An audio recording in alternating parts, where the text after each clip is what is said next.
You're good, man. What's how much do you lean on Emily as you kind of hit these final couple of weeks of games? Oh, I think an awful lot, probably too much.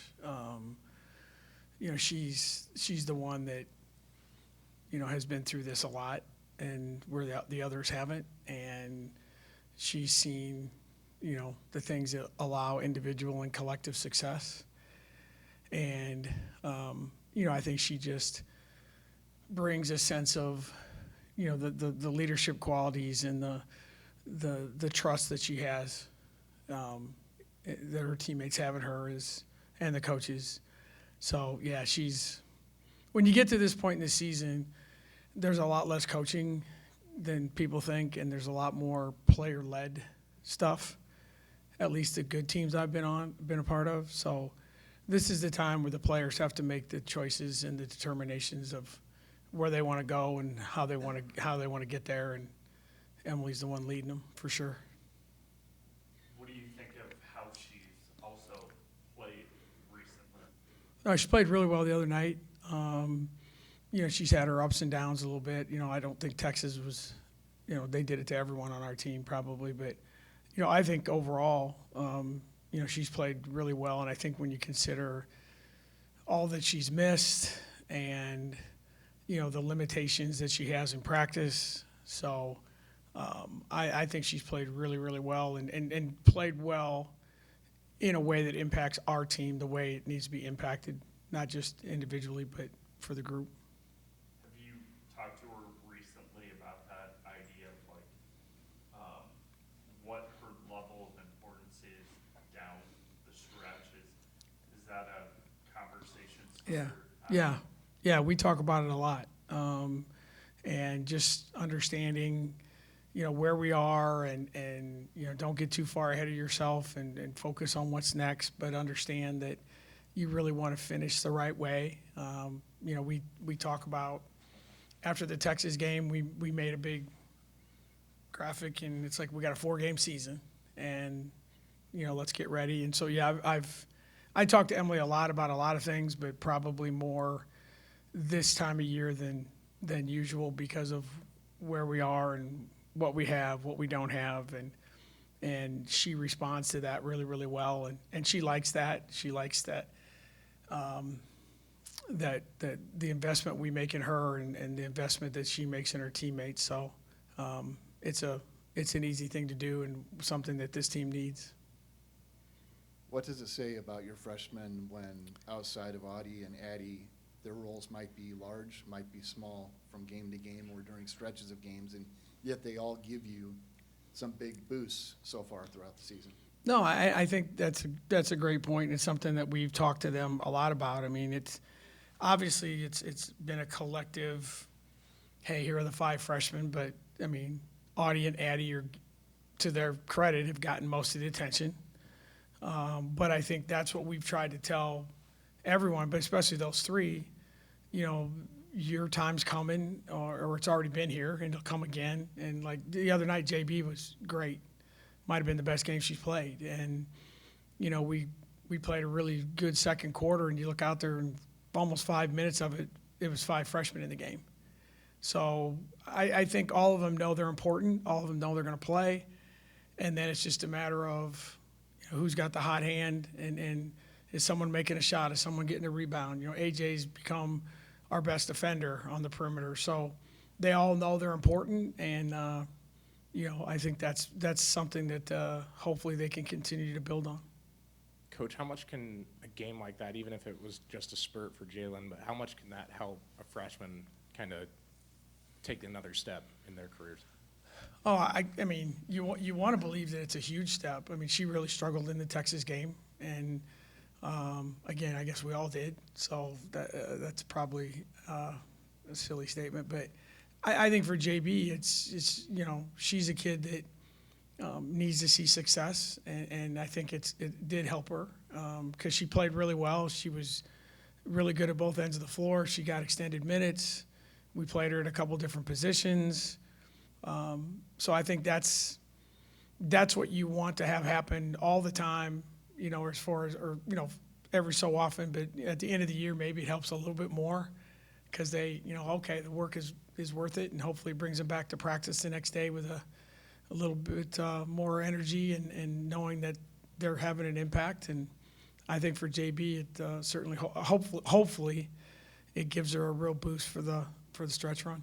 And then you might not even pay attention to this, but after the game BYU played against you guys, do you look at their record right now and say you're kind of surprised at all by that, or are you kind of so intensely on the matchup of whatever team you're facing next that you don't pay attention? Yeah, I really don't pay attention to it, and I think like with our league, and I said this after the game the other night, the men's league, and rightly so, gets a lot of attention for how good it is.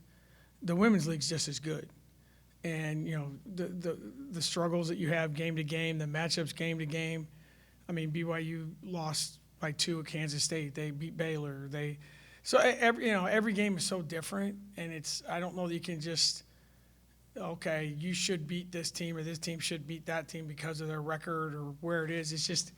It's a really hard league to win on the road, number one. And number two, it's just you catch a team at a certain time in the schedule. There's games that we probably won that those teams be like, oh, I wish I could get that one over. And there's games that we lost that, oh, okay, if it came at a different time. But that's just the way it is. So, and especially when you play an unbalanced schedule and you're playing teams like BYU, Houston, Cincinnati, Central Florida you've never played before. So I think it all kind of comes together. You'd mentioned putting together and showing them a graphic. What was it? When did you show them? And No, we made a poster, literally, and it's got the calendar, and it just has the dates and the games on it, and we put it up in the locker room here, and we take it with us on the road. It's just a visual aid to see, like, March 2nd's right here, and after all this work you've done, this team started to sing June the 12th. So you're thinking all this work that you've done, this is what you have left. And you guys have heard me say it a gazillion times. I think finishing anything in life is a great skill that very few people have. And we were just trying to illustrate to them where they can see, yeah, this is it.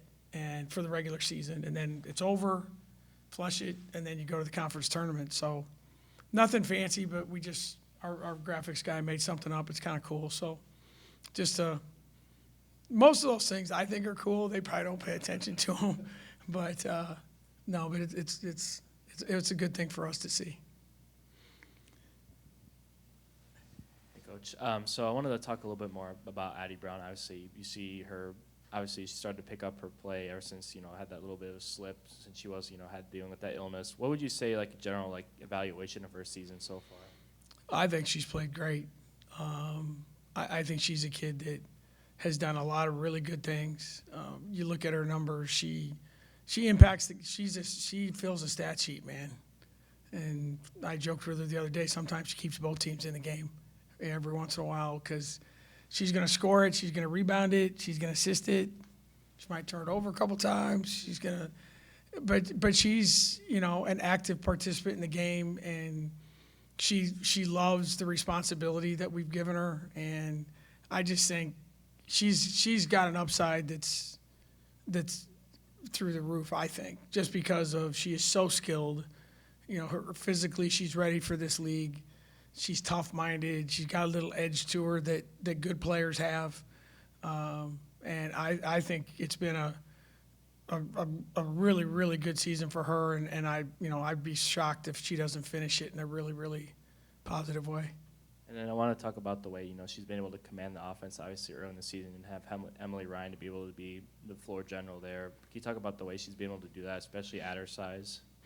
Yeah, I mean, Addie's one of the best. That was one of the things when we brought her here. She passes the ball as well as any high school kid I'd ever seen, and that includes point guards. I mean, she knows how to pass. I mean, she'll try. I think I read some article. They said there's quarterbacks have arm arrogance because they think they can throw it anywhere. She thinks she can pass it anywhere sometimes, but she really understands what she wants to do, and I think we've tried to get her to be more selfish I think she passes too much when she should be shooting it more, which is, I think, a compliment for her. But I think we got to get her field goal attempts up a little bit. But like I said, her numbers are indicative of the kind of season she's having, and you know, she wants to be coached. She works hard at it, and you know, she wants to be a really good basketball player and have an impact in a lot of things, and she's done that so far, and really excited about what's ahead for her. And then obviously talking about BYU coming up, you obviously haven't played them since the beginning of January. How do you prepare your team to play that type of team again, even though you haven't played them so long? Yeah, that's a hard one because you do have to look at. Obviously, you look really hard at the video from the first game, but that was a long time ago. But they still have the same. They haven't had any roster changes, so at least, you know, they haven't changed their style dramatically. They, you know, so that helps at least personnel wise. And then from there, it's just more like, all right, what are things that we're trying to clean up? So it's not probably as hard as you would think it is, because you know, and some of it is, you know, when do you play them and who they've played, and so. But I think our team they understand what we're doing, and I think we pick out teams that they play more recently that are similar to us, and so you pick and choose there. So it's pretty normal, especially because the personnel's the same. So you touched on AJ's defense there a little bit, but what about her has impressed you both on and off the court this season? Well, AJ, I didn't even know this existed because we probably haven't had many, but she got an email that she's in the top 2% of the freshman class academically, so I guess that's a good place to start. There's nothing about AJ that hasn't impressed me, and the reason I say that is because I'm not surprised. We've known her for a long time, and we've talked a lot about she's a cyclone to the bone, and you know, if you cut her, it's cardinal and gold coming out of her, and her family's that way. But a great student, she's actually played. Probably, we talk about this all the time. Like when a team that we've had here has a surprise, that's usually when we have a chance to have some success. AJ's the surprise. I mean, I knew she'd impact our team, but not like she is. I mean, she's our best, like I said, best defender. We're playing her at different spots. She's making shots. You know, just really works hard at it, and everything she does, you know, from the We Will money she got and what she did with that. And she's just the kind of person that's why people like me do what I do for a living, because I get to see that kid every day and be around her, and you just feel better about yourself, and you feel better about young people as a whole, that, okay, this young person is going to demonstrate what a quality kid can become, and she's impacted our school already, and the double triple bonus is she's one of our own. She's an in-state kid right down the road in Des Moines, so really proud of her. How's Nye doing? She's still not available.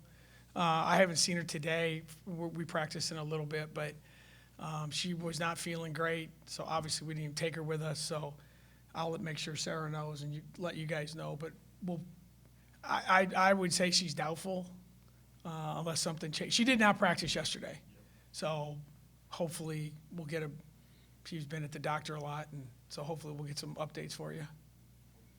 Thank you, guys. Appreciate you. Thanks, Bill. Have a good day.